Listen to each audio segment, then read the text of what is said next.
సంజయ్ గారు, ఏం జరుగుతోంది? కాళేశ్వరం కథ ముగించేస్తే ఇక కేసీఆర్కి అస్త్రం దొరికినట్టే అనే వాదన ఒకటి వినిపిస్తోంది.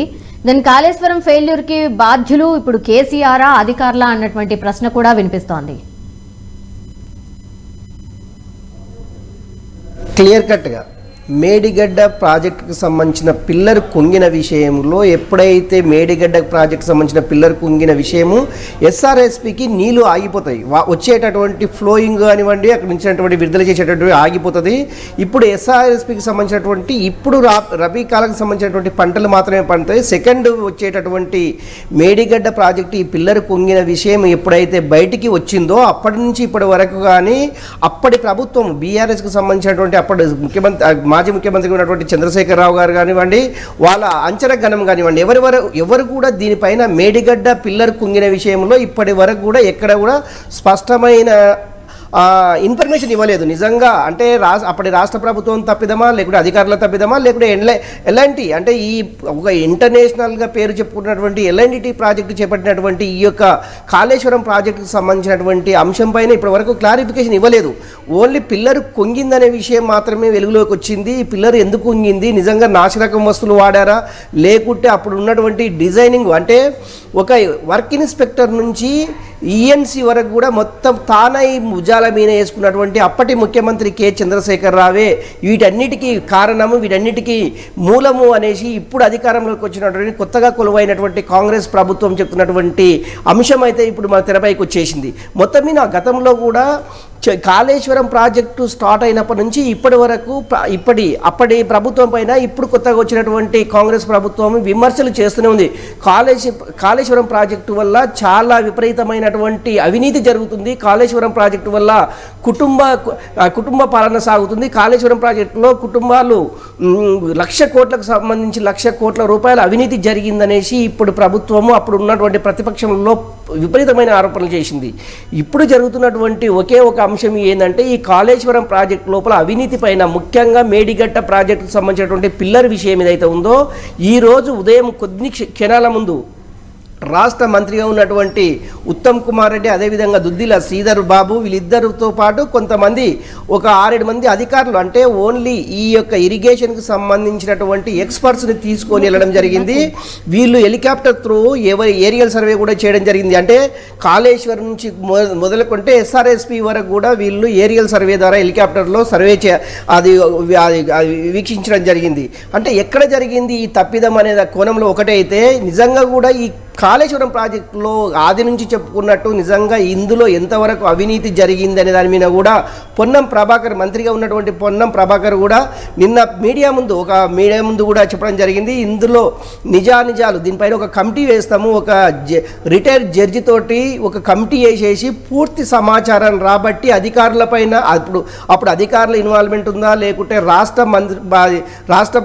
మంత్రివర్గంలో ఉన్నటువంటి మంత్రుల తప్పిదం ఉందా, లేకుంటే రాష్ట్ర ప్రభుత్వం తప్పనే వీటన్నిటిపైన పూర్తి సమాచారం రాబట్టిన తర్వాత ఎవరెవరు ఇందులో బాధ్యులు ఉన్నారో వాళ్ళపైన క్రిమినల్ కేసులు పెట్టేసి చట్టపరమైనటువంటి వారికి శిక్షలు పడే విధంగా చూస్తామనేసి పొన్నం ప్రభాకర్ చెప్పడం జరిగింది. నిజంగా కూడా రాష్ట్ర ముఖ్యమంత్రి ఉన్నటువంటి రేవంత్ రెడ్డి కూడా ఈ కాళేశ్వరం ప్రాజెక్టు నుంచే స్టార్ట్ అవుతుంది వీళ్ళొక అవినీతి భాగవతం అనేసి ఆయన మీడియా ముందు చెప్పడం జరిగింది. నిజంగా కూడా ఈ రోజు జరిగినటువంటి మంత్రులు ఎవరైతే వెళ్ళారో ఉత్తమ్ కుమార్ రెడ్డి, దుద్దిల శ్రీధర్ బాబు, వీళ్ళు ఈ ఏరియాని అంటే ఎక్కడైతే పిల్లర్ కుంగిందో ఆ ఏరియాని పరీక్షించేసి ఎట్లా కుంగింది, ఎప్పుడు కుంగింది అంటే లాస్ట్ మంత్ 21 జరిగినట్టు అంటే బయటకు వచ్చినటువంటి సమాచారం. కాకపోతే ఇప్పటి వరకు దానిపైన అప్పుడు అధికారంలో ఉన్న అధికారులు కానీ ఇప్పుడు అధికారంలో ఉన్నటువంటి ఈఎన్సీకి సంబంధించినటువంటి అధికారులు కానీ ఏమీ మాట్లాడలేదు. కాకపోతే ఒకటి, ఈ కాళేశ్వరం ప్రాజెక్టు స్టార్టింగ్ నుంచి ఇప్పటి వరకు ఎవరెవరు అధికారులు పనిచేశారో వాళ్ళని ఎక్కడ కూడా ఈ యొక్క ఉద్యోగం నుంచి ట్రాన్స్ఫర్ చేయలేదు. వాళ్ళ యొక్క డేటాకు వాళ్ళకి సంబంధించినటువంటి డేటాని పూర్తిగా రాష్ట్ర ప్రభుత్వము సేకరించింది. వర్క్ ఇన్స్పెక్టర్ నుంచి ఈఎన్సీ వరకు, మురళీధర్ రావు వరకు కూడా ప్రతి ఆఫీసర్ని ఈ యొక్క ఎంక్వైరీలో ఈ భాగంగా చేర్చేసి ఎవరెవరు తప్పిదాలు ఉన్నవి, ఏ విధంగా ఉన్నాయనే విషయాన్ని మంత్రివర్గం ఇచ్చేటటువంటి రిపోర్ట్ ఆధారంగా, అదేవిధంగా ఒకటి టెక్నికల్ టీము, అంటే ఈ యొక్క ఇరిగేషన్ సంబంధించినటువంటి ఒక టెక్నికల్ టీము, అదేవిధంగా క్వాలిటీ కంట్రోల్కి సంబంధించినటువంటి టీము, ఈ 3 నివేదికల ఆధారంగా రాష్ట్ర ప్రభుత్వము ఒక ఎంక్వైరీ కమిటీ స్టార్ట్ చేసేసి వాళ్ళు ఇచ్చే ఆధారాలతోటి వీళ్ళకి ఎలాంటి శిక్షలు పడతాయి, ఇందులో ఎవరెవరి ఇన్వాల్వ్మెంట్ ఉందని దాని మీద ఒక అది ఎంక్వైరీ కమిటీ అయితే వేసే అవకాశం ఉంది సౌమ్య.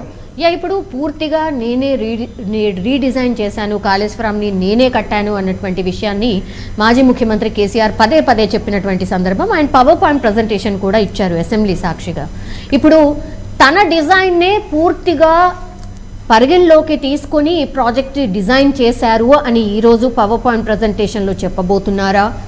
అండ్ అధికారులు ఇప్పటికైనా సరే అసలు జెన్యూన్గా ఏం జరిగింది ఏంటి అనేది చెప్పబోతున్నారా? కాళేశ్వరం ప్రాజెక్టు అసలు ఉంటుందా ఉండదా? ఇవన్నీ కూడా అందరికి వస్తున్నటువంటి డౌట్స్ సంజయ్. అంటే ఒకటి సౌమ్య, కాళేశ్వరం ప్రాజెక్టు అనేది ఇది గోదావరి నది పైన నిర్మించినటువంటి ఒక ఎత్తిపోతల పథకం, ఎత్తిపోతల పంప్ లైన్ అని చెప్పుకోవచ్చు. నిజంగా కూడా ప్రపంచంలోనే ఇంత భారీ ఎత్తున ఉన్నటువంటి ఎత్తిపోతల ప్రాజెక్టు ప్రపంచంలో ఎక్కడా లేదు అని చెప్పాలి. ఎందుకంటే ఇక్కడ సుమారు 16 బాహుబలికి మోటార్లకు సంబంధించినటువంటి ఇందులో అమర్చారు. ఇది వేల కోట్ల రూపాయలు, 1,00,000 కోట్ల రూపాయలు. అంటే ప్రతి సంవత్సరము దీని యొక్క అంచనా వ్యయము పెరుగుతూ అది 80,000 కోట్లకు చేరుకుందనేసి అప్పుడు రాష్ట్ర ప్రభుత్వం ఇచ్చినటువంటి నివేదికల ఆధారంగా పవర్ ప్రాజెక్ట్ ఆధారంగా మనం వినడం జరిగింది. కాకపోతే అప్పుడు రాష్ట్ర ప్రభుత్వం చెబుతున్నది ప్రతి ఇంటూ వచ్చాం, కానీ అప్పుడు చేస్తున్నటువంటి ఇప్పుడు అధికారంలో ఉన్నటువంటి అప్పుడు ప్రతిపక్షాలు పదే పదే కాళేశ్వరం ప్రాజెక్టు అవినీతి కుంభకోణము, అవినీతిలో కూరుకుపోయింది అనేసి వాళ్ళు చాలా కంప్లైంట్లు చేయడం జరిగింది.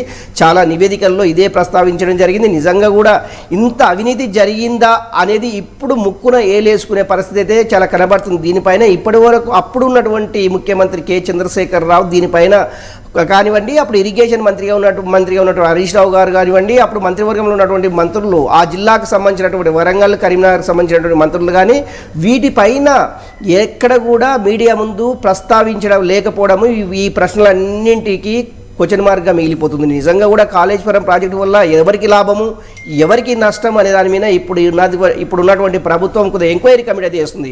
నిజంగా కూడా డబ్బులు సంపాదించాలి అంటే ఇలాంటి ప్రాజెక్టుల వల్ల వేల కోట్లు, లక్షల కోట్లు అవినీతి ద్వారా సంపాదించుకోవచ్చు అనేసి తేటతెల్లమని చెప్పుకోవచ్చు. నిజంగా కూడా ఈ ప్రాజెక్టు లాభమా నష్టమా అనే దాని మీద ఇప్పుడు రాష్ట్ర ప్రభుత్వం ఒక ఎంక్వైరీ కమిటీ చేస్తుంది. నిజంగా అక్కడ ఎత్తిపోసిన వాటర్ ఏదైతే ఉందో ఇక్కడ ఎన్ని లక్షల ఎకరాలకు అది సాగునీరుకు అందుబాటులోకి వస్తుంది, నిజంగా దీనికి అయిన వ్యయం ఎంత, ప్రతి సంవత్సరం దీనికి ఎంత ఖర్చు, అంటే దీని మెయింటెనెన్స్ సంబంధించినటువంటి ఖర్చు ఎంత, నిజంగా ఈ ఖర్చు కంటే పండించిన పంటల కంటే ఖర్చే ఎక్కువ ఉందనేసి అప్పుడున్నటువంటి కొంతమంది ఐఏఎస్ అధికారులు, మీరు ఆకునూరి మురళి కావచ్చు, రకరకాల ప్రొఫెసర్ కోదడాది నాగేశ్వరరావు, రకరకాల వీళ్ళు వీటిపైన కాళేశ్వరం పైన వీళ్ళు ఈ కాళేశ్వరాన్ని ఒక వైట్ ఎలిఫెంట్గా అభివర్ణించారు. నిజంగా కూడా ఇలాంటి అధికారులు అంటే ఒక ఆనెస్ట్గా పనిచేసేటటువంటి ఐఏఎస్ అధికారులు కూడా కాళేశ్వరం పైన చాలా విమర్శలు చేశారు. ప్రతిపక్షాలే కాదు, రాజకీయ పార్టీలే కాదు, అధికారులు కూడా, ఆఫీసర్స్ కూడా దీనిపైన చాలా మటుకు విమర్శలు చేశారు. నిజంగా కూడా ఈరోజు వేసేటటువంటి కమిటీలు అంటే 3 రకాల కమిటీలు, ఒకరు క్వాలిటీ కంట్రోల్కు సంబంధించినటువంటి ఒక కమిటీ, ఈ కమిటీలో ఒక ఈఎన్సీ చీఫ్ ఇంజనీరు ఉంటారు, అదేవిధంగా ఒక అడ్వకేటు, అంటే రాష్ట్ర ప్రభుత్వం ఎవరెవరు నియమిస్తనేది ఇంకా తేటతెల్లం కాలేదు. వీటన్నిటిపైన అంటే వీళ్ళు అంచనాల ప్రకారము కొంతమంది 3 కమిటీలు వేసేసి ఈ 3 కమిటీల ఆధారంగా వీళ్ళు డిసైడ్ చేసే అవకాశం ఉంది సౌమ్య. నిజంగా కూడా కాళేశ్వరం ఉంటుందా ఉండదా అనేది మనం చెప్పలేము. ఎందుకంటే కాళేశ్వరము 10 మందికి ఉపయోగపడే విధంగా కట్టామనేసి అప్పుడు ఉన్నటువంటి ముఖ్యమంత్రి కేసీఆర్ గారు చెప్పారు. కాకపోతే ఇప్పుడు జరుగుతున్నటువంటి అవినీతి కంపులో రాష్ట్ర ప్రభుత్వము, అప్పుడు జరిగినటువంటి అవినీతి కంపులో ఈ రాష్ట్ర ప్రభుత్వం ఎలాంటి చర్యలు తీసుకోబోతుంది, నిజంగా కాళేశ్వరాన్ని కొనసాగిస్తారా, లేకుంటే దాన్ని ఏమన్నా డిజైన్ చేసేసి ఏమన్నా దానికి కంక్లూజన్ చేసే అవకాశం ఉందా అనే కోణంలో ఇప్పుడు మంత్రివర్గం కావచ్చు, రాష్ట్రానికి సంబంధించినటువంటి అధికారులు కావచ్చు, వీళ్ళందరూ వీళ్ళు ఇచ్చే రిపోర్టు ఆధారంగానే డిసైడ్ కాబోతుంది సౌమ్య. సంజయ్, ఈ రోజు జనరల్లీ అంటే మనమైనా సరే తెలుసుకోదలుచుకుంది ఏంటి అంటే ఇప్పుడు కుంగుంది, ప్రాజెక్టు కుంగింది అండ్ బుంగలు పడ్డాయి. సో ఎట్లా ఇప్పుడు అదొకటి, కాళేశ్వరం వయబుల్ కాదని కాంగ్రెస్ పదే పదే చెప్తోంది. మరి ఏం చేస్తుంది? మళ్ళా కడుతుందా? అసలు ఉంటుందా లేదా? బాగా ఎక్కువ వాటర్ వస్తే ఏమైపోతుంది? అసలు ప్రాజెక్ట్ ఉంటుందా కొట్టుకపోతుందా? ఇవన్నీ జనరల్ పబ్లిక్ కూడా అందరూ ఆలోచిస్తున్నటువంటి అంశం ఇది. ఏం జరిగే ఛాన్సెస్ కనిపిస్తున్నాయి, ఏం చెప్పే ఛాన్సెస్ కనిపిస్తుంది సర్కార్? సౌమ్య, ఎప్పుడైతే ఎల్ఎన్టీ ఈ కాళేశ్వరం ప్రాజెక్టు స్టార్టింగ్ నుంచి ఎండింగ్ వరకు ఎల్ఎన్టీ చేపట్టిందని మనందరికీ తెలిసిన విషయం. ఎల్ఎన్టీ కంపెనీ అనేది చాలా ఇంటర్నేషనల్, చాలా పెద్ద అది కార్పొరేట్ కంపెనీ అని చెప్పుకోవచ్చు. ఇది కాకపోతే ఏంటంటే నిజంగా అంటే ఆ యొక్క ఎల్ఎన్టీ సూచనలు అప్పటి ముఖ్యమంత్రిగా ఉన్నటువంటి కేసీఆర్ పరిగణలోకి తీసుకోలేదా, లేకుంటే కేసీఆర్ ఇచ్చినటువంటి సలహాలతోటి వాళ్ళు పాటించారా అనే ఒక క్వశ్చన్ మార్క్ అయితే ఎదురవుతుందని చెప్పుకోవచ్చు. నిజంగా కూడా వాళ్ళు చేసినటువంటి ప్రాజెక్టులు ఎక్కడ కూడా ఫెయిల్యూర్ కాలేదు. కాకపోతే అప్పుడు ఉన్నటువంటి మాజీ ముఖ్యమంత్రి ఉన్నటువంటి కేసీఆర్ ఇచ్చిన సలహాలు సూచనలతోటే వాళ్ళు ఈ యొక్క వర్క్ను స్టార్ట్ చేశారనేసి అక్కడ ఉన్నటువంటి ఒక స్థానికులు చెప్పడం జరుగుతుంది. స్థానికులే కాదు, ముఖ్యమంత్రి అప్పుడు ఉన్నటువంటి కె చంద్రశేఖరరావు కూడా అంటే ఆయన్నే తానై వర్క్ ఇన్స్పెక్టర్ నుంచి మొదలుకొంటే ఈఎన్సీ వరకు అతనే చూశాడు అనేది అలాంటి వ్యక్తులు అతను చూడడం వల్ల ఇలాంటి తప్పిదాలు జరిగాయి అనేసి కొంతమంది చెప్తుంటే, ఎలాంటి మాత్రము ఇక్కడ జరిగింది వాస్తవము, పిల్లర్ కుంగింది వాస్తవము. దీన్ని రీడిజైన్ చేయాలంటే సుమారు 500 కోట్ల రూపాయలు వ్యయమవుతుంది. ఈ 500 కోట్ల రూపాయలు రాష్ట్ర ప్రభుత్వం ఇచ్చినట్లయితే మేము మళ్ళీ రీడిజైన్ చేస్తాం అనేసి వాళ్ళు ఇప్పటికే ఒక నివేదిక ఇచ్చారు. కానీ ఇప్పుడు 500 కోట్లు అప్పుడు చేపట్టినటువంటి బీఆర్ఎస్ సంబంధించినటువంటి నాయకులు ఇస్తారా, ఆ పార్టీ ఇస్తారా, లేకుంటే అప్పుడు అవినీతి సొమ్మును రాబట్టి మళ్ళీ డిజైన్ చేస్తారా, లేకుంటే ఇప్పుడు అధికారంలో ఉన్నటువంటి కాంగ్రెస్ ప్రభుత్వము ఈ హెచ్చించేసి ఈ అమౌంట్ 500 కోట్లు చేయించేసి ఈ యొక్క రీడిజైన్ చేపడతారా అనే ప్రశ్న అయితే కొంత సందిగ్ధత ఉంది. నిజంగా కూడా పబ్లిక్కు చెప్పవలసిన అవసరం ఎంతైనా ఉంది. నిజంగా ఇందులో ఎక్కడెక్కడ అవినీతి జరిగింది, ఈ అవినీతి కంపుకు ఉదాహరణ ఈ మేడిగడ్డ పిల్లర్ కుంగిన విషయం అనేసి చాలా స్పష్టంగా చెప్పుకోవచ్చు. నిజంగా ఈ యొక్క కాళేశ్వరం ప్రాజెక్టు అప్పటి నుంచి ఇప్పటి వరకు దాని మెయింటెనెన్స్ అనేది 1000 కోట్ల రూపాయలు ఉంటుంది సంవత్సరానికి. కాకపోతే పండించిన పంటల 1000 కోట్లు ఏ రోజు కూడా రావు.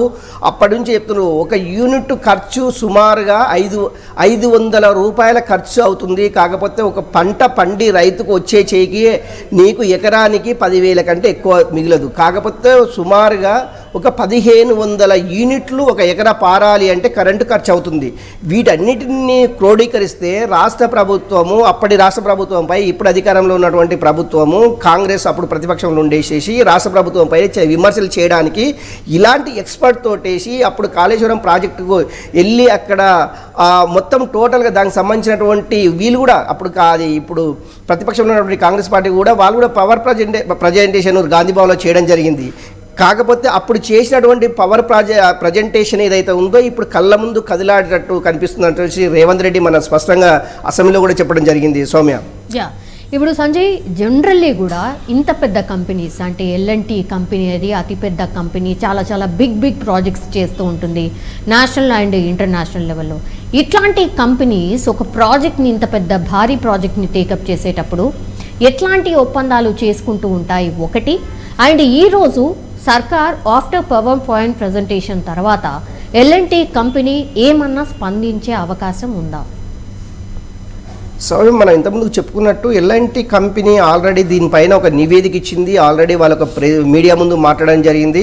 ఎల్ఎన్టీ ప్రాజెక్టు ఎక్కడ కూడా ఫెయిల్యూర్ కాలేదు, ఎక్కడ చేసినా కూడా సక్సెస్గా చేస్తుంది. ఎల్ఎన్టీ కంపెనీ అనేది ఒక తెలంగాణ, ఆంధ్రప్రదేశ్లోనూ లేకుంటే ఇండియాలో కాదు, ఇంటర్నేషనల్ కంపెనీ ఇది. దీంట్లో ఇంతవరకు ఎలాంటి కంప్లైంట్లు లేవు.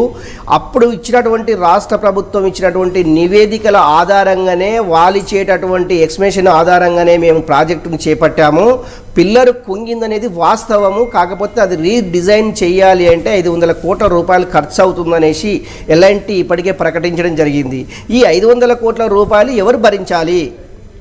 రాష్ట్ర ప్రభుత్వం ఇప్పుడున్నటువంటి అధికారంలో ఉన్నటువంటి రాష్ట్ర ప్రభుత్వం భరించాలా, లేకుంటే గతంలో బీఆర్ఎస్ పార్టీ ముఖ్యమంత్రి ఉన్నటువంటి కేసీఆర్ భరించాలా అనే దాని మీద ఒక క్లారిఫికేషన్ అయితే ఇప్పటివరకు రాలేదు. నిజంగా కూడా ఈ అవినీతి సొమ్మును అంతా రికవర్ చేసేసి 500 కోట్ల రూపాయలు రికవర్ చేసి ఈ యొక్క మేడిగడ్డ పిల్లర్ కుంగిన విషయాన్ని